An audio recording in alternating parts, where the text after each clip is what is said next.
Ningbo Ruochi Electromechanical Manufacturing Company Limited was established in 2011 and located in the biggest base for manufacturing mold in China, Ningbo Beilun.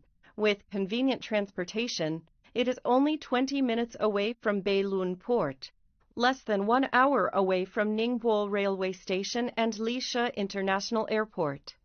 The parent company, Ningbo Jiaye Die Casting Factory, was established in 1988.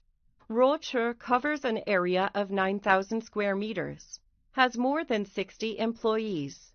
Ruochi is specialized in aluminum die casting parts, zinc die casting parts, mold design and development.